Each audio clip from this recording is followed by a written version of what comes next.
Good afternoon. How are you?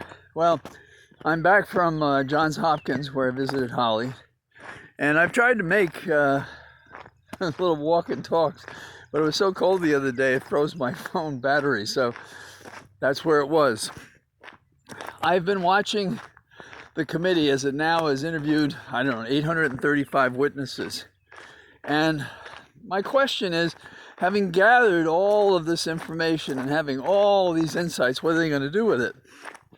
And my former boss, Zoe Lofgren, for whom I was her chief of staff and her special counsel, has expressed the view that they can't send a referral to the Department of Justice. Well, A, that's wrong.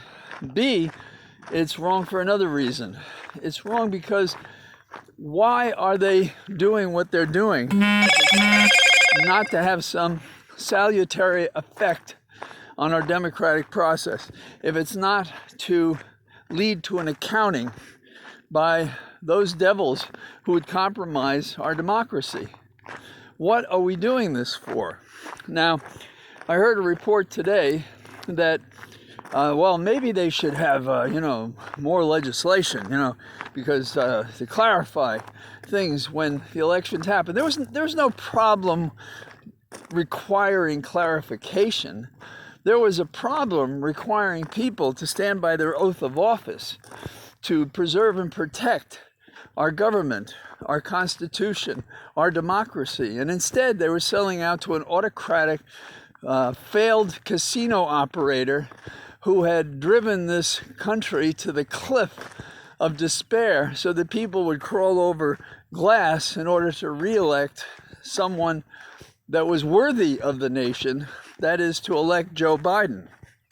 So what are they proposing? Legislation. Well, let's consider that for a moment. And let's not presume that the Democrats are going to lose the House. To pass a bill, they could pass it in the House right now, but then they go to the Senate and it can't pass. So their description of the legislation they're going to propose to make clear that what happened on January the 6th was wrong, elaborate. I am lost to understand what they're going to do, because the legislation will pass in the House, presumably, but maybe not, and then will fail in the Senate. So the committee will have failed to send a referral to the Department of Justice. It will introduce legislation that will not pass the Senate.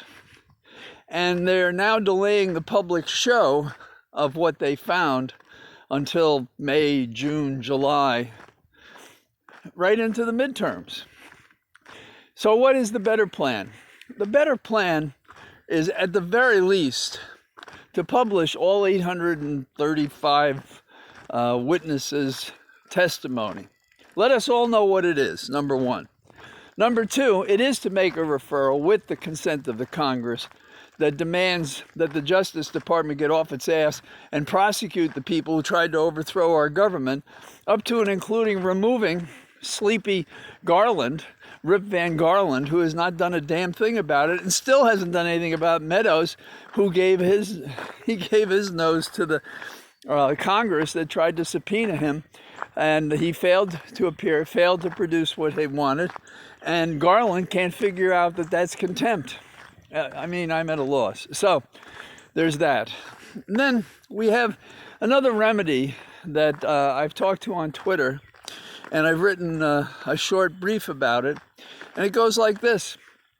If you, under Article 14, the 14th Amendment to the Constitution, Section 3, take an oath of office, and then you betray that oath by trying to overthrow the government, you can be barred from office.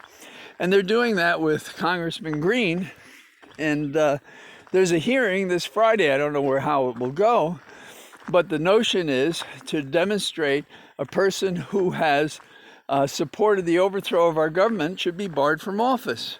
Can you think of other people that fall into this category? I sure can. I think we should be doing something about it.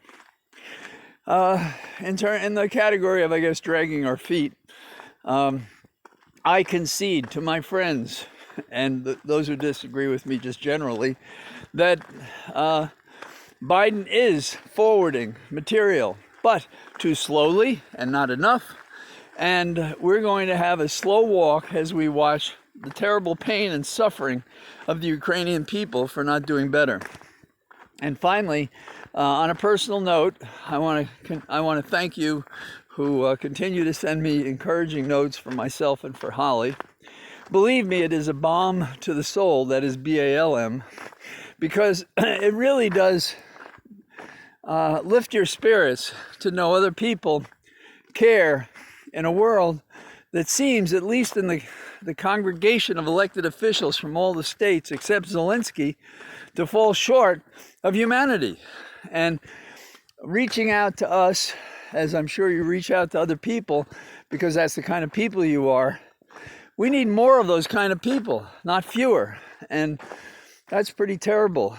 Now, as for Holly's state of health, it's improving every day. It really is. The doctors moved her, as I said, from intensive care to the floor, as they call it. And now she's about to be moved again, and this will be, I think, her final switch, where she's going to get rehab. We picture a gym, and people working out, but I don't think that's what they have in mind. So we want to thank you all for caring about Holly and encouraging me to get sleep and be careful so that I can last through this wall of fire that Holly has to walk through more than I do. So it was nice talking to you today, and I'll talk to you as soon as I can, when I can. All the best. Bye-bye.